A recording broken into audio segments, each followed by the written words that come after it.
รรม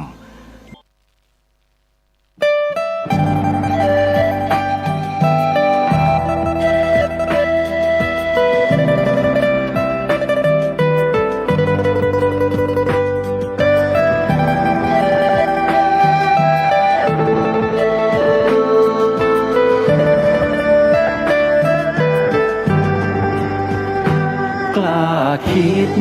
ก็ต้องกล้าทำอย่ากลัวถ้าทำความดี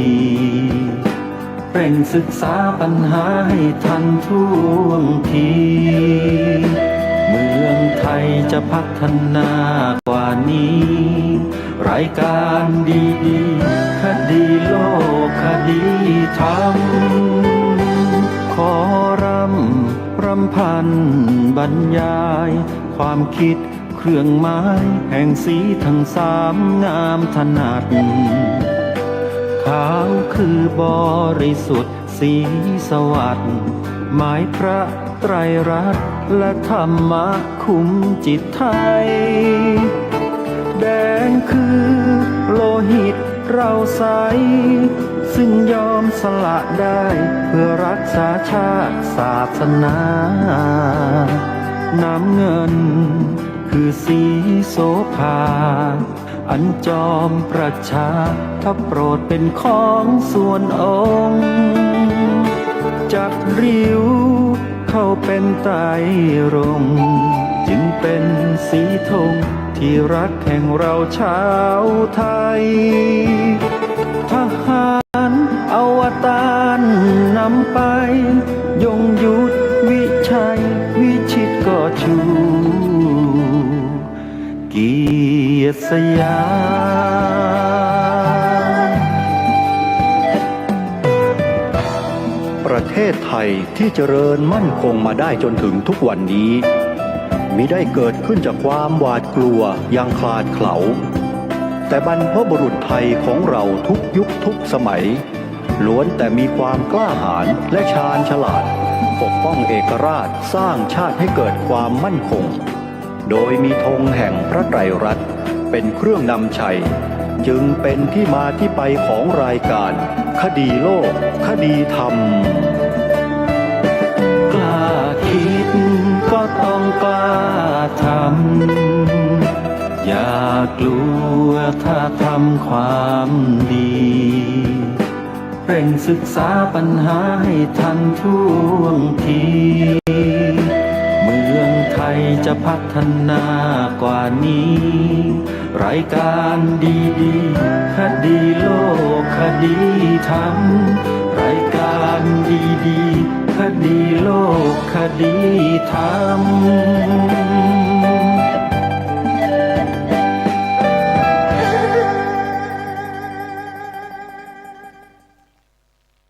ขอกราบ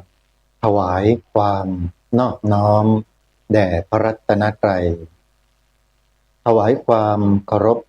พระมหาเถระพระเถรานุเถระทุกท่านขอเจริญสุขญาติโยมสาธุชนที่กำลังติดตามรับฟังรายการจากสถานีวิทยุแห่งนี้ทุกท่านขอนำท่านผู้ฟังเข้าสู่รายการคดีโลกคดีธรรมพบกันในวันนี้วันขึ้น9 ค่ำเดือน 8วันนี้ตรงกับวันพฤหัสบดีที่23กรกฎาคมพระพุทธศักราช2569รายการคดีโลกคดีธรรมมีให้ท่านผู้ฟังติดตามรับฟังเป็นประจำทุกวันทางสถานีวิทยุพระพุทธศาสนาแห่งชาติคลื่นต่างๆโดยท่านผู้ฟังสามารถดาวน์โหลดแอปพลิเคชันที่ชื่อว่าวิทยุพุทธศาสนาทั่วไทยเพื่อติดตามรับฟังรายการนี้ได้เป็นประจำทุกวัน ในแอปพลิเคชันดังกล่าวนี้ท่านจะสามารถรับฟังรายการคดีโลกคดีธรรมได้วันละ6 เวลาวันละ6 เวลานั้นหมายความว่าสถานีวิทยุที่รวมกันอยู่ในแอปพลิเคชันนี้จำนวน50 สถานีมีอยู่หลายสถานีที่ออกอากาศรายการคดีโลกคดีธรรมอยู่เป็นประจำทุกวันและแต่ละสถานีนั้นก็ออกอากาศรายการคดีโลกคดีธรรมต่างเวลากันช่วงเช้าช่วงสายช่วงบ่ายช่วงเย็นช่วงดึก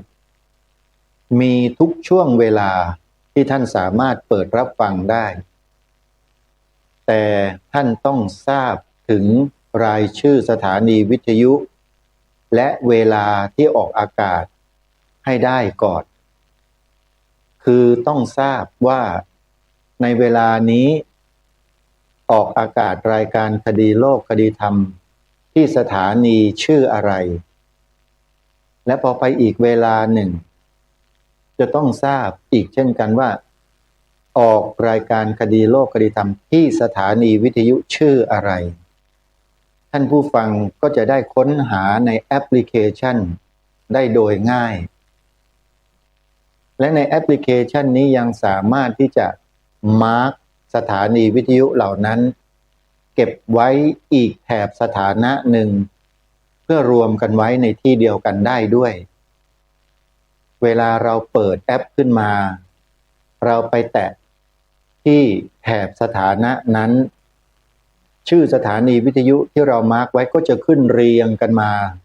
ทั้งหมดเราก็จะหาฟังได้ง่ายนี่คือข้อดีของแอปพลิเคชันซึ่งถือว่าเป็นนวัตกรรมใหม่ในการเผยแผ่พระพุทธศาสนาของพระสงฆ์ไทยของเราต้องขอบคุณวัดป่าจริยธรรมที่ทำให้เราเชื่อมถึงกันได้ทั้งโลกด้วยแอปพลิเคชันที่ชื่อว่าวิทยุพุทธศาสนาทั่วไทยโดยเฉพาะรายการคดีโลกคดีธรรมนั้นจะมีเนื้อหาที่เกี่ยวกับเหตุการณ์บางอย่างที่พวกเราชาวพุทธไม่เคยได้ยินได้ฟังมาก่อนและไม่เคยรู้มาก่อนว่ามันเกิดขึ้นที่ไหนอย่างไรเมื่อใดมันคืออะไรรายการคดีโลกคดีธรรมก็จะนำเรื่องราวเหล่านั้นเหตุการณ์เหล่านั้นเนี่ยมาพูดในรายการในบางโอกาสไม่ได้พูดตลอดอย่างเช่นเรื่องวัดร่มโพธิธรรมที่ทางรายการได้นำเสนอออกอากาศไปตั้งแต่เมื่อวานนี้ก็เป็นอีกเหตุการณ์หนึ่งที่เกี่ยวกับวัดเกี่ยวกับพระพุทธศาสนาเกี่ยวกับพระสงฆ์สามเณรแม่ชีอุบาสกอุบาสิกาซึ่งมันเป็นเรื่องที่เกี่ยวกับพวกเราโดยตรง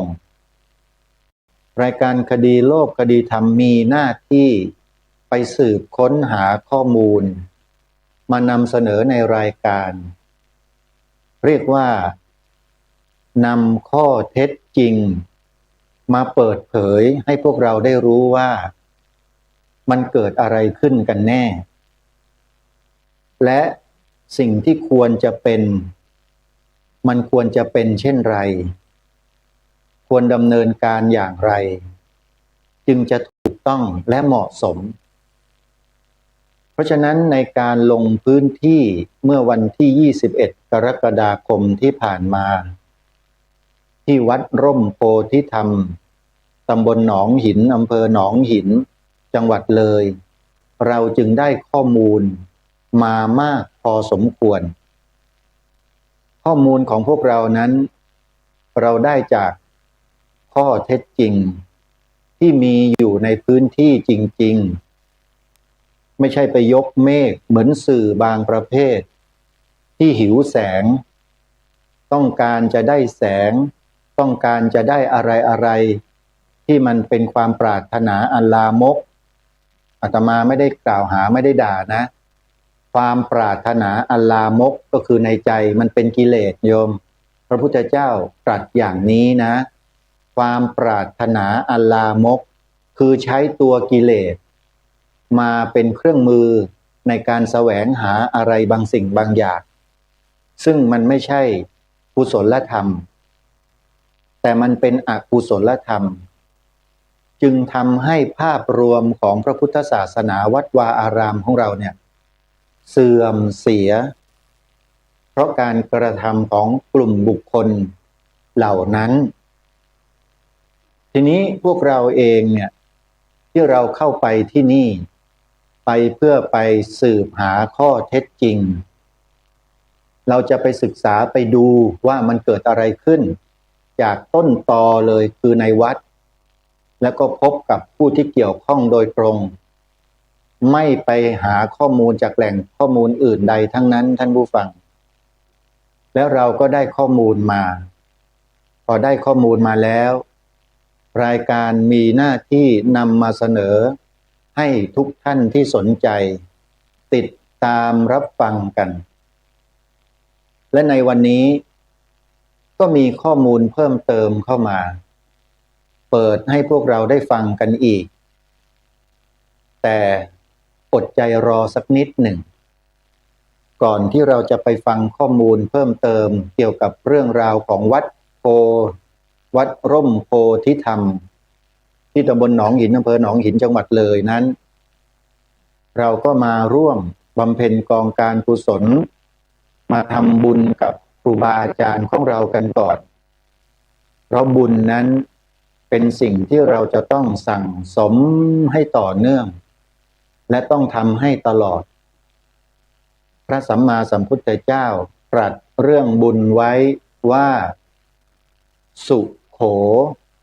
ปุญญัสสะอุจจโยการสั่งสมบุญนำสุขมาให้เพราะฉะนั้นงานบุญงานกุศลเราจะต้องทำเป็นปกติเราจะละเลยในหน้าที่ของการบำเพ็ญบุญกุศลไม่ได้โยมจึงขอโอกาสประชาสัมพันธ์ประกาศเชิญชวนญาติโยมชาวจังหวัดเลยหนองบัวลำพู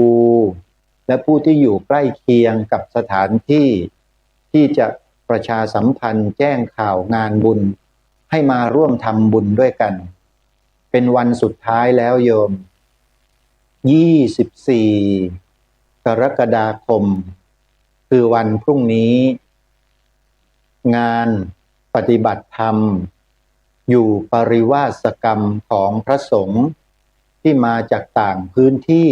ในหลายๆจังหวัดก็จะเดินทางกลับในวัน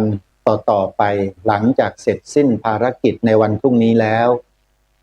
วันพรุ่งนี้จึงขอเชิญชวนญาติโยมชาวจังหวัดเลยทุกท่านทุกคนที่มีความสะดวก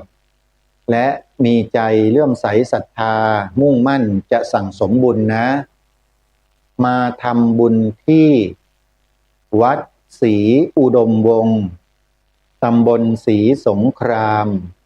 อำเภอวังสะพุงจังหวัดเลยโดยพร้อมเพรียงกันงานปริวาสกรรมวันสุดท้ายจะมีการถวายสลากพัดแด่พระสงฆ์ทั้งหมดที่มาร่วมงานทั้งอาจารย์กรรมทั้งลูกกรรมจะได้รับสลากพัดที่ญาติโยมน้อมนำมาถวาย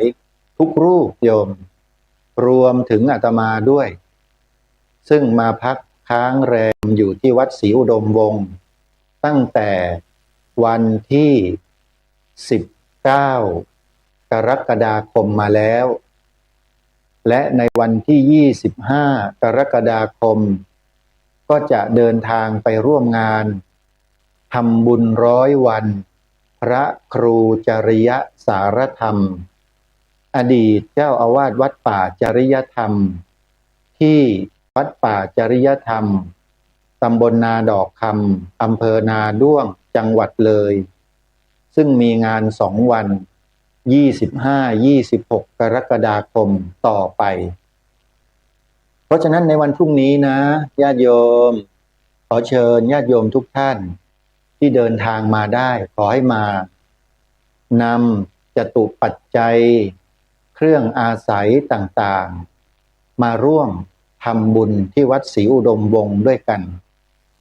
มาถวายให้กับพระคุณเจ้าที่ท่านออกอัปพานท่านจะได้รับทานจากพวกเรากันในวันพรุ่งนี้นะหมายเลขโทรศัพท์สอบถามในเบื้องต้นโทรมาที่089-840-4968วัดป่าจริยธรรมนั้นมีงานต่อเนื่องจากวัดศรีอุดมวงศ์25จะมีพิธีบวชในช่วงเช้าเพื่ออุทิศบุญให้กับพระครูจริยสารธรรมบวชนาค3 ท่านเป็นพระ3 รูปใครจะมาร่วมพิธีบวชก็ให้มาที่วัดป่าจริยธรรมแต่เช้าสักนิดหนึ่งนะโยมนะพิธีบวชเขาจะทำกันในช่วงเช้าจากนั้นช่วงบ่ายหลังจากถวายภัตตาหารเพลแด่พระสงฆ์แล้วทางวัดป่าจริยธรรม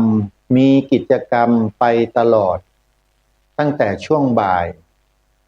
ช่วงกลางคืนไปตลอดทั้งคืน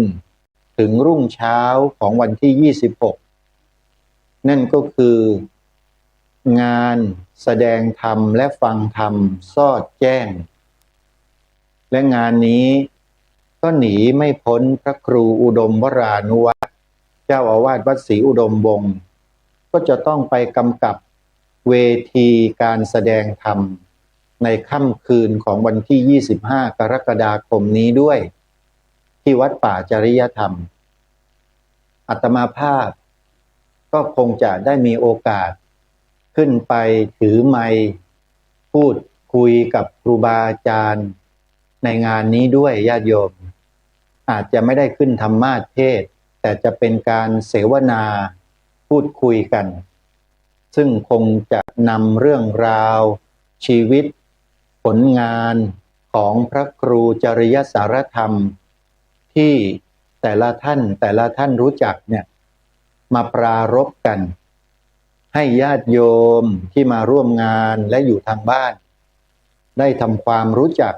พระครูจริยสารธรรมในวาระสุดท้ายของการบำเพ็ญกุศล100 วันเพื่ออุทิศบุญให้กับท่านใครที่สนใจติดตามรับฟังถ่ายทอดสดได้ตลอดทั้งวันทั้งคืนทางสถานีวิทยุวัดป่าจริยธรรมและวัดศรีอุดมวงศ์พร้อมด้วยเครือข่ายที่อยู่ในต่างจังหวัดอีกหลายต่อหลายสถานีแต่ถ้าจะให้ดีม้วนเดียวจบครบอยู่ในที่เดียวก็คือฟังผ่านโทรศัพท์มือถือเพียงเครื่องเดียวก็ได้ฟังได้ตลอดทั้งคืนทั้งวันฟังได้ทุกพื้นที่ในโลกก็คือการดาวน์โหลดแอปพลิเคชันที่ชื่อว่าวิทยุพุทธศาสนาทั่วไทยเอาไว้ท่านผู้ฟังและนี่ก็เป็นงานบุญในจังหวัดเลยที่ประกาศเชิญชวนญาติโยมสาธุชนร่วมบุญกันนะโยมนะสำหรับหมายเลขโทรศัพท์สอบถามงานทำบุญ100 วันพระครูจริยสารธรรมอดีตเจ้าอาวาสวัดป่าจริยธรรมนั้นญาติโยมโทรศัพท์ไปที่หมายเลข 0 8 7 6 6 4 7 3 7 2เป็นหมายเลขโทรศัพท์น้องชายของพระครูจริยสารธรรมโดยตรงโทรไปสอบถามได้เลยโยม0 8 7 6 6 4 7 3 7 2อีกงานหนึ่งเป็นงานทำบุญ100 วันเหมือนกันแต่เป็นพระสงฆ์ที่เกี่ยวข้องกับอาตมาคือเป็นหลวงน้าของอาตมาเองน้องชายของโยมแม่มรณภาพหลังพระครูจริยสารธรรมไม่กี่วันอาตมากำลังช่วยงานศพพระครูจริยสารธรรมอยู่ที่วัดป่าจริยธรรมวันที่24พอวันที่24ญาติโทรมาบอกว่าหลวงน้ามรณภาพอาตมาก็บินกลับไปกรุงเทพแล้วก็เดินทางไปจัดงานศพให้กับหลวงน้าที่จังหวัดฉะเชิงเทรานะซึ่งในขณะนั้นก็กำลังจัดงานบำเพ็ญกุศลศพให้กับพระครูจริยสารธรรมอยู่ยังไม่แล้วเสร็จเลยอาตมาก็ต้องไปจัดการศพของหลวงน้าที่สำนักสงฆ์ศรีกาญจนารามตำบลคลองตะเกราอำเภอท่าตะเกียบจังหวัดฉะเชิงเทราในวันนั้นพอเสร็จแล้ววันที่26ก็เดินทางกลับมาที่จังหวัดเลยเข้าสู่วัดป่าจริยธรรมทำหน้าที่ต่อจนกระทั่งถึงพิธีพระราชทานเพลิงศพวันที่30 เมษายนที่ผ่านมานี่คือที่มาที่ไปอาตมาก็จะต้องกลับไปทำงานไปจัดการงานทำบุญครบ100 วันหลวงน้าของอาตมาด้วยในวันที่2 สิงหาคมญาติโยมที่ฉะเชิงเทรานะก็มีญาติโยมบางท่านได้ร่วมทำบุญผ่านทางอาตมาภาพมาเพื่อทำบุญ100 วันให้หลวงน้าของอาตม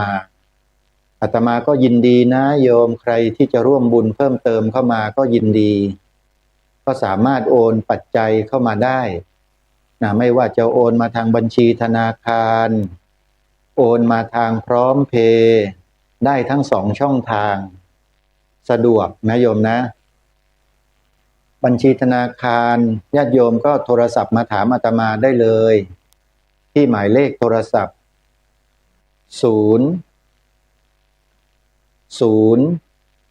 8แม่ขออภัยญาติโยมไปมาก็ลืมเบอร์โทรศัพท์ตัวเองซะแล้วนี่เขาเรียกว่ามือสมัครเล่น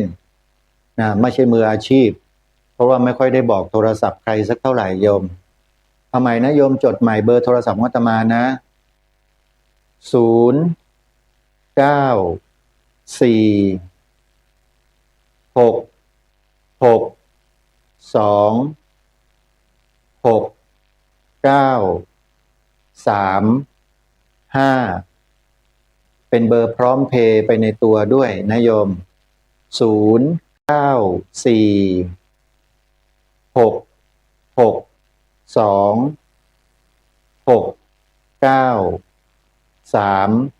5ขออนุโมทนาบุญทุกท่านนะโยมเอาละกลับเข้ามาสู่เนื้อหาสาระที่ได้ปรารภไว้ตอนต้นรายการก็คือเรื่องวัดร่มโพธิธรรมตำบลหนองหินอำเภอหนองหินจังหวัดเลยที่อาตมาภาพลงพื้นที่ไปพบข้อเท็จจริงบางประการแล้วก็นำมาเสนอในรายการให้พวกเราได้ทราบและในวันนี้ก็มีข้อมูลเพิ่มเติมเข้ามาเป็นการชี้แจงของทนายความท่านหนึ่งที่ท่านได้ลงพื้นที่พร้อมๆกับอาตมาภาพ แล้วก็หมู่คณะที่ไปกันหลายรูป ไปกันหลายท่าน เพื่อไปสืบหาข้อเท็จจริง แล้วก็ไปช่วยดำเนินการบางสิ่งบางอย่าง ให้กับทางวัด โดยเฉพาะให้ทางเจ้าหน้าที่ที่ดินมาชี้เขตที่ตั้งวัดให้ถูกต้องตามเอกสารหลักฐานที่ออกมาตั้งแต่ปีพระพุทธศักราช 2547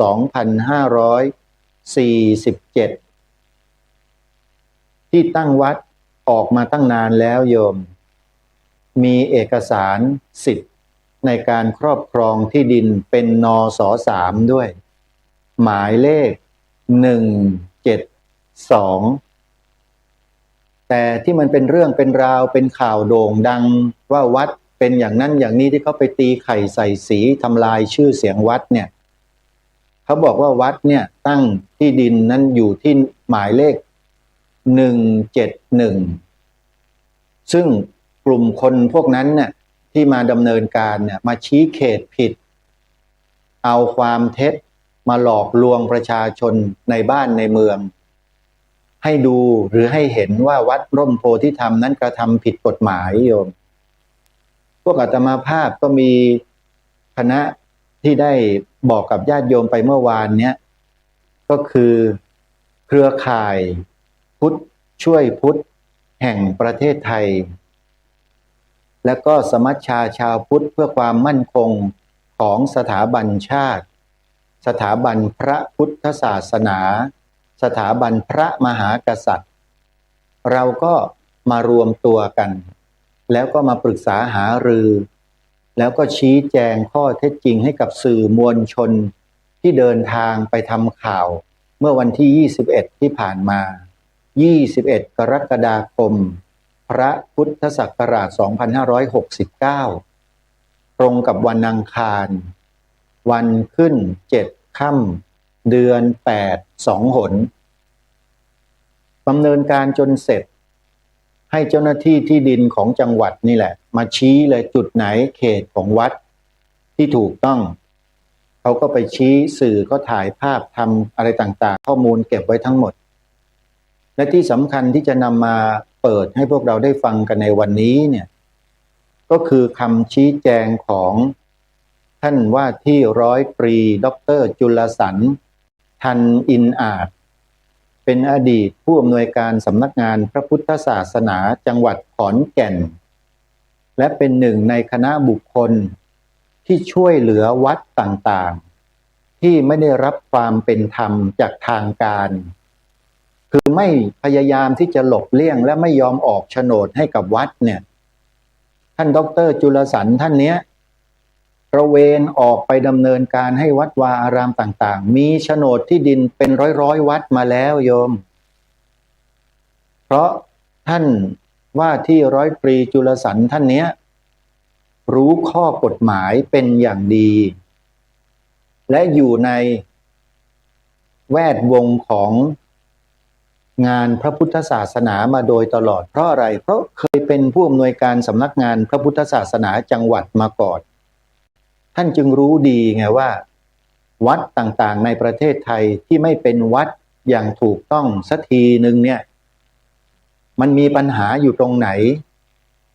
ท่านรู้ไงโยมท่านจึงลงมาช่วยวัดในกรณีวัดร่มโพธิธรรมนี่ก็เหมือนกันกรณีเดียวกันเลยใช้อำนาจรัฐมาทำอย่างนั้นทำอย่างโน้นอย่างนี้ต่างๆเราไม่พูดประเด็นปัญหาอื่นนะเราพูดถึงเรื่องที่ดินวัดอย่างเดียวนะโยมอาตมาไม่พูดเรื่องอื่นนะอาตมาไม่รู้อย่างเดียวว่ามีการไปชี้เขตวัดผิด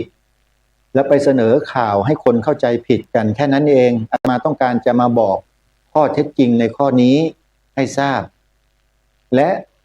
โยมจะฟังใครถ้าไม่ฟังผู้ที่ก็มีความรู้เรื่องนี้โดยเฉพาะ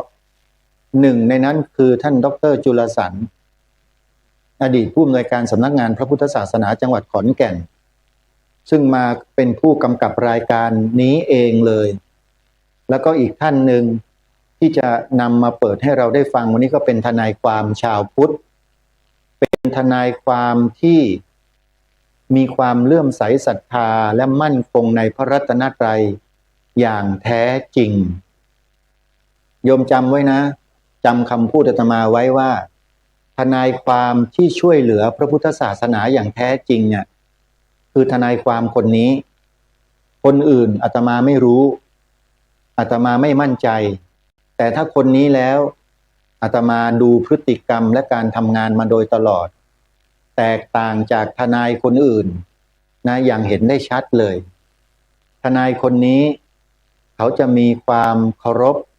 มีสัมมาคารวะรู้กาลเทศะอะไรควรอะไรไม่ควรเขารู้เลยอะไรควรเคารพอะไรควรที่จะดำเนินการแบบไหนอย่างไรเขาเข้าใจและมีสัมมาคารวะเคารพในพระเจ้าพระสงฆ์มากถึงแม้ว่าพระสงฆ์รูปนั้นจะถูกกล่าวหาจะถูกนักข่าวผู้สื่อข่าวเอาไปโจมตีจนเสื่อมเสียชื่อเสียงเป็นที่น่ารังเกียจและความเข้าใจผิดของผู้คนในสังคมขนาดไหนแต่ทนายคนนี้ทนายความคนนี้ก็ยังไปทำความเคารพกราบไหว้ท่านในฐานะที่ท่านยังไม่ใช่ผู้ผิดแต่สื่อมันไปชี้นำสังคมให้ท่านเป็นคนผิดไปแล้วและให้ประชาชนเนี่ยกระทำบาปเหยียบย่ำทำลายวิพากษ์วิจารณ์ด่าทอท่านนี่แหละทนายความคนนี้เขาเป็นคนที่รู้ไงแล้วเขาไม่ทำแบบนั้นเด็ดขาดเขาจะมาแก้ปัญหาให้ถูกต้องแล้ววันนี้เดี๋ยวเราจะได้มาฟังทนายคนนี้เขาพูดว่าเรื่องราวที่ว่าร่มโพธิธรรมเนี่ยมันเกิดอะไรขึ้นแล้วเราจะแก้ไขปัญหาเนี่ยจะต้องแก้ด้วยวิธีการตามขั้นตอนอย่างไรและที่ถูกต้องมันต้องเป็นอย่างไรนะแล้วก็ก่อนที่จะฟังทนายความท่านนี้อาตมาก็จะเปิดเสียงของท่านว่าที่ร้อยตรีจุลสรรธนินอาจให้เราฟังกันอีกรอบหนึ่งเมื่อวานนี้ท่านพูดแล้วมันจะมีเนื้อหาเนี่ยตกไปอาตมาก็จะเชื่อมตรงนั้นเข้ามาให้เป็นเนื้อเดียวกันแล้วก็เป็นคลิปเดียวกันยาวไปเลยประมาณ25 นาทีเวลาจะพอหรือเปล่าก็ไม่ทราบเอายังไงก็ตามฟังกันให้จบแล้วกันโยมเพื่อไม่ให้เสียเวลานะตั้งใจฟังให้ดีนะครับครูบาอาจารย์พระสังฆาธิการเนี่ยสำคัญที่สุดไปติดตามรับฟังพร้อมๆกันครับ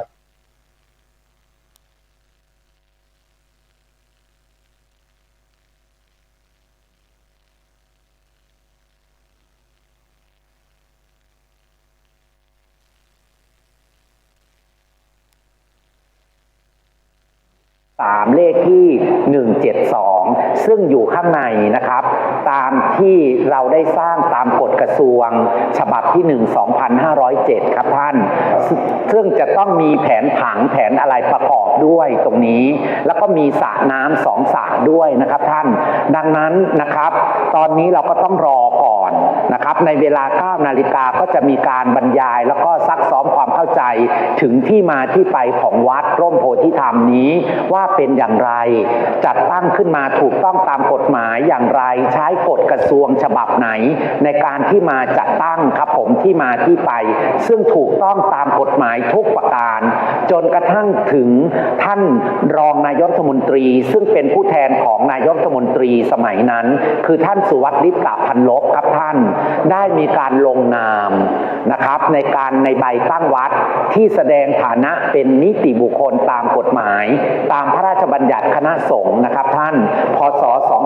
2505นะครับท่านนะครับซึ่งปัจจุบันก็คือแก้ไขเพิ่มเติมฉบับที่ 4 2561นะครับตามมาตรา 31 วงเล็บ 2นะครับมีฐานะเป็นนิติบุคคลตามนี้วัดร่มโพธิธรรมดังนั้นตอนนี้เราก็เลยมีการยกฐานะของวัดจากสำนักสงฆ์ที่มีฐานะเป็นนิติบุคคลตามมาตรา 31 วงเล็บ 2ขึ้นเป็นวงเล็บ 1ตอนนี้ก็ได้ดำเนินการครบถ้วนไปทุกอย่างเรียบร้อยแล้วนะครับเหลือแต่ท่านผู้ว่าราชการจังหวัดจะลงนามแล้วก็ส่งไปยังสำนักอันนี้นะครับก็เป็นนิมิตหมายอันดีที่เราจะดำเนินการเปลี่ยนนส.3ครับท่านเลขที่172ขึ้นเป็นโฉนดที่ดินครับท่าน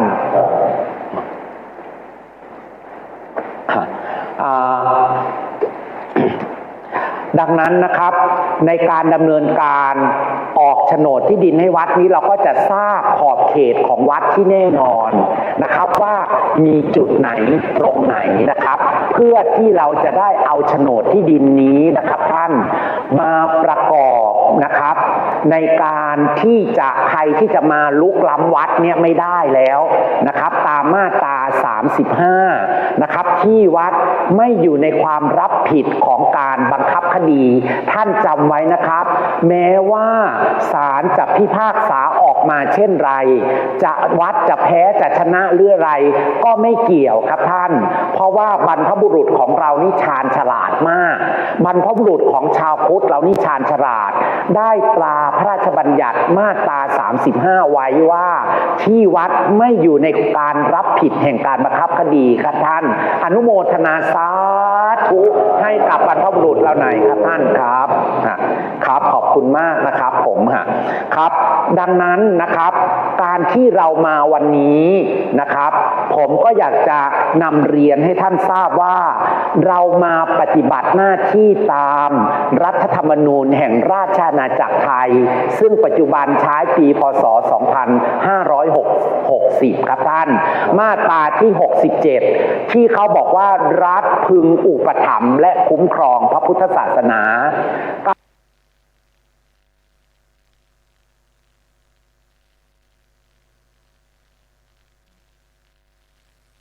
นั่นนี่ก็เป็นคำชี้แจงของว่าที่ร้อยตรีจุลสรรทันยินอาจอดีตผู้อำนวยการสำนักงานพระพุทธศาสนาจังหวัดขอนแก่นในฐานะสมาชิกองค์กรเครือข่ายพุทธช่วยพุทธแห่งประเทศไทยที่นำพาคณะขององค์กรเนี่ยมาช่วยดำเนินการในเรื่องของออกโฉนดที่ดินให้กับวัดร่มโพธิธรรมในครั้งนี้ทีนี้ผู้ที่ได้ปรารภและพูดในที่ประชุมในการแถลงข่าวครั้งนี้เนี่ยมีใครบ้างนั้นเดี๋ยวเราไปติดตามรับฟังกันโดยลำดับนะฮะซึ่งจะมีการแนะนำชื่อนามสกุลตำแหน่งให้กับพวกเราได้ทราบในเนื้อหาที่จะนำมาให้พวกเราได้ฟังกันด้วยเดี๋ยวไปติดตามรับฟังพร้อมๆกันโดยลำดับนะฮะในพวกใหญ่สถานภาพแบบนี้มาตรา35ที่อาจารย์อธิบายมาทำไมจะบอกว่าไม่มีมาตรานี้เลยว่ามีแพ้หลักเป็นแถวเลยแต่หลายร้อยว่าหลายๆครั้งที่เขาบอกว่าเขาจะลืมข้อที่จริงเป็นยังไงแล้วขอท่านนิดนึงครับครับท่านครับเนื่องจากว่าอย่างที่ผมพูดนะครับบรรพบุรุษของชาวพุทธเราเนี่ยเป็นคนที่ฉลาดปราดเปรื่องมากนะครับเพราะว่าต่อไปในอนาคตนี่นะครับต่อไปในอนาคตเนี่ยจะมีคนมาจ้องเอาที่ดินวัดแล้วก็ทำลายพระพุทธศาสนาโดยเฉพาะที่ดินวัดก็เราจะใช้ที่ดินวัดนี้ในการปกป้องคุ้มครองครับท่านเหมือนกับบ้านท่านเนี่ยถ้ากรณีที่ไม่เป็นโฉนดไม่เป็นชื่อท่านก็ไม่รู้ว่าวันไหนเขาจะมาบอกว่านี่เป็นที่ฉันใดก็ฉันนั้นวัดก็เหมือนกันดังนั้นนะครับมันก็เกิดขึ้นจริงอย่างเคสของวัดร่มโพธิธรรมให้เห็นเป็นประจักษ์เลยนะครับดังนั้นนะครับมาตราที่ตามพระราชบัญญัติคณะสงฆ์2505และที่แก้ไขเพิ่มเติมฉบับที่4นี้นะครับ2561ซึ่งเราใช้อยู่ณปัจจุบันนะครับมาตรา35นะครับเขาบอกว่าเขาก็เลยบอกว่าที่วัดนะครับเป็นทรัพย์สินซึ่งไม่อยู่ในความรับผิดแห่งการบังคับคดีครับท่านดังนั้นตรงนี้นะครับเราอนุโมทนาให้กับบรรพบุรุษของเราที่ตรากฎหมายจะมีออกมาสาธุดังๆพร้อมกัน3 ครั้งครับผมครับสาธุสาธุสา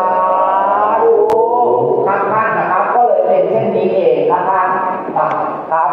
แล้วก็เรามาในวันนี้ก็อย่าลืมนะครับต้องขอบคุณทนายธรรมราชด้วยในฐานะที่ท่านมาปฏิบัติหน้าที่นะครับตามกับพระคุณเจ้านะครับแล้วก็ญาติธรรมทุกท่า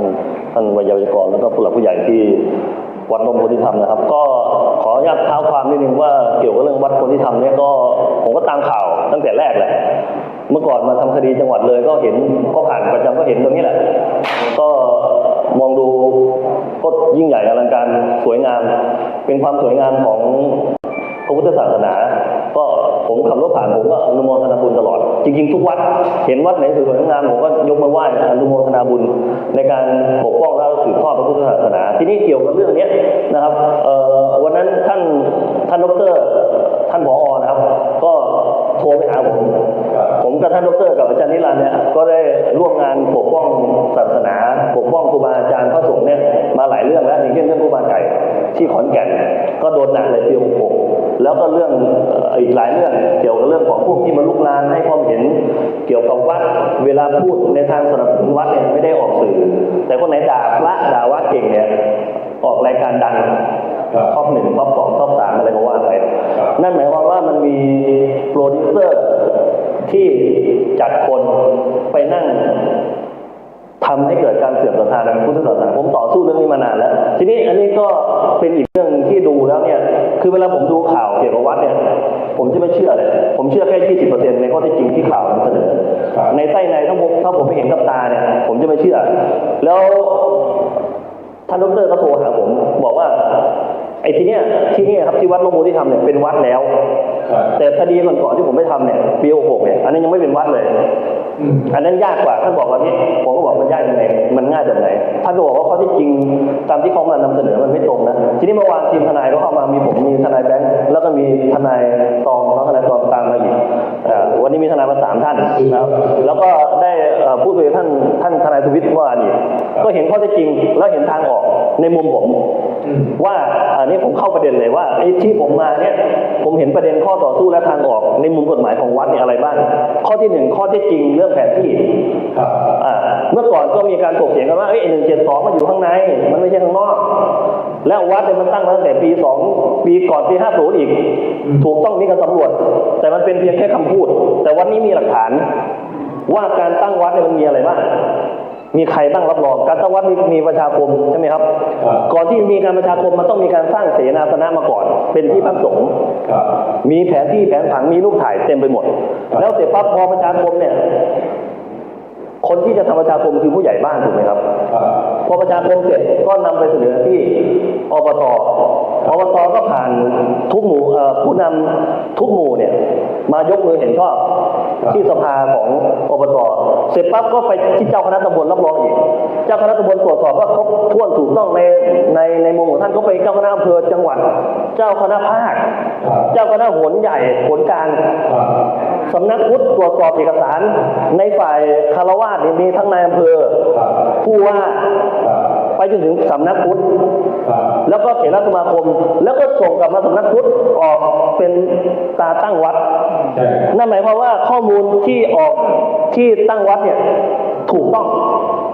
ถ้าไม่ถูกก็แสดงว่าท่านที่กล่าวมานะโกหกถูกไหมครับเพราะฉะนั้นแล้วเนี่ยไอ้โฉนด172มันอยู่ข้างในนู้นอันนี้คือข้อเท็จจริงข้อที่1และผมทราบจากคำบอกเล่าเมื่อวานและดูเอกสารเขาบอกว่าโฉนด172มันอยู่ตรงนี้ซึ่งตามแผนที่เนี่ยมันไม่ใช่ผมก็เลยบอกว่าอันนี้มันปลอมเนี่ยอันนี้มันก็ปลอมสิถ้าอันนี้จริงก็แสดงว่าอันก่อนนั้นปลอมถูกไหมครับ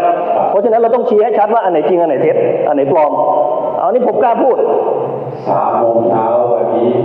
พูดบอกว่าเราจะไปที่สุดด้วยกันเอานี่ไปดูเลยถ้า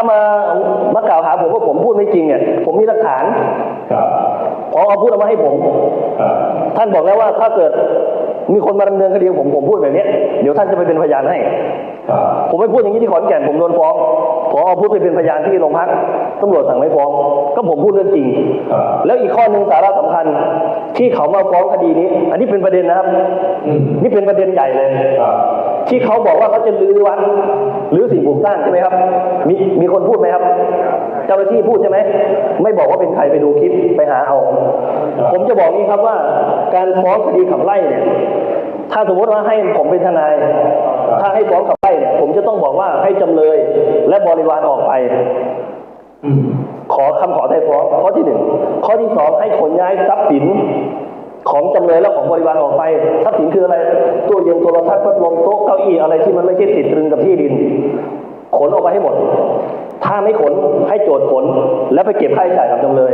คำขอไถ่ฟ้องส่วนที่2ส่วนที่3ถ้ามีคนบุกรุกที่ดินและมีการฟ้องขับไล่โจทก์ผู้เสียหายต้องขอในคำฟ้อง ไทยฟ้องว่าให้รื้อถอนสิ่งปลูกสร้างออกไปให้จำเลยรื้อถ้าจำเลยไม่รื้อให้โจทย์รื้อโดยไปเอาค่าใช้จ่ายจำเลยเหมือนไปจ้างรถไมคโครรถตักจ้างคนงานมาทุบแล้วเสียเงินเท่าไหร่ไปบังคับคดีเอากับจำเลยนี่คือคำขอที่เป็นแพทเทิร์นของคดีขับไล่แต่คดีนี้ผมดูคำขอไทยฟ้องมีแต่บอกว่าให้จำเลยและบริวารออกไปจำเลยหมายถึงจำเลยที่ถูกฟ้องใครผมยังไม่รู้ไม่มีในส่วนของรื้อถอนเมื่อไม่มีศาลพิพากษาว่ายังไงศาลก็พิพากษาว่าให้จำเลยและบริวารออกไปในส่วนที่คุณลุกล้ำอยู่ในส่วนที่บุกรุกนะครับส่วนไหนก็ไปดูส่วนไหนเราแปลงไหนล่ะ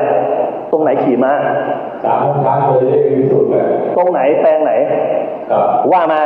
กี่ไร่2 ไร่ 3 ไร่ 4 ไร่ 5 ไร่ 100 ไร่ 1,000 ไร่ว่ามาไม่ใช่คุณมาเหมารวมต้องชี้ให้ชัดแล้วทีนี้พอศาลพิพากษาเสร็จแล้วขั้นตอนต่อไปคืออะไรตามกฎหมายโจทย์ต้องไปยื่นคำร้องขอหมายตั้งเจ้าพนักงานบังคับคดีแล้วคัดเอกสารตั้งแต่ต้นจนคดีถึงที่สุดไปยื่นต่อสำนักงานบังคับคดีให้เจ้าพนักงานบังคับคดีบังคับคดีตามคำพิพากษาศาลพิพากษาว่ายังไงบังคับตามนั้นพิพากษาให้รื้อถอนไหมพิพากษาให้รื้อถอนก็ต้องมีบังคับคดีรื้อถอนคนที่เป็นเจ้าภาพคือเจ้าพนักงานบังคับคดีขอกำลังบูรณาการได้ทหารตำรวจปกครองทำหนังสือเชิญมา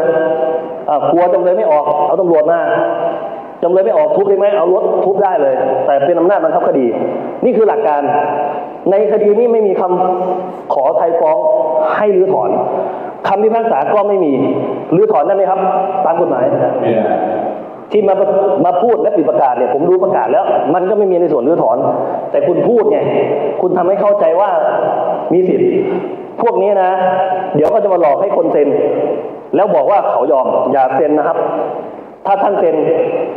เกิดอะไรขึ้นเขาก็ทุบได้ด้วยหลักยินยอมอันนี้ไม่ได้เทียมนะครับแต่พูดให้ฟังเฉยท่านจะเซ็นก็ได้แต่ถ้าไม่เซ็นเขาก็บังคับดีได้แค่จำเลยในบริวารของจำเลยมีใครบ้างล่ะผมไม่ได้เป็นบริวารผมเข้าได้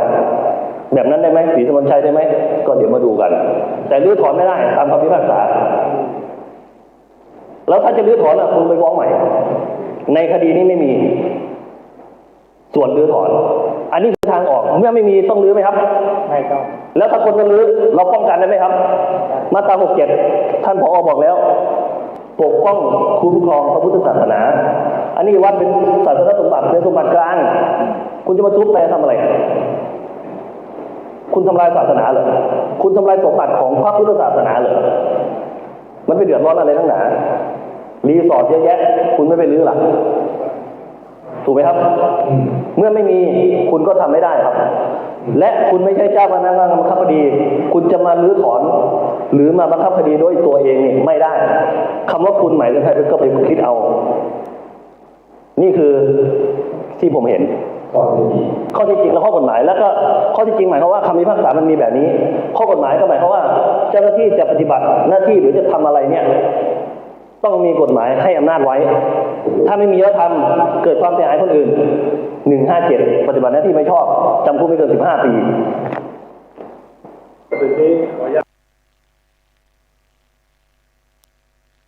เอาละท่านสาธุชนผู้ฟังทุกท่านมาสู่ช่วงสุดท้ายของเวลาแล้วหมดเวลาใกล้จะหมดแล้วแต่ว่าเนื้อหายังมีอีกเยอะเลยที่ยังไม่ได้นำมาเสนอต่อท่านผู้ฟังแต่เท่าที่เปิดให้กับทุกท่านได้ฟังไปเนี่ยนี่คือกระบวนการวิธีการดำเนินการ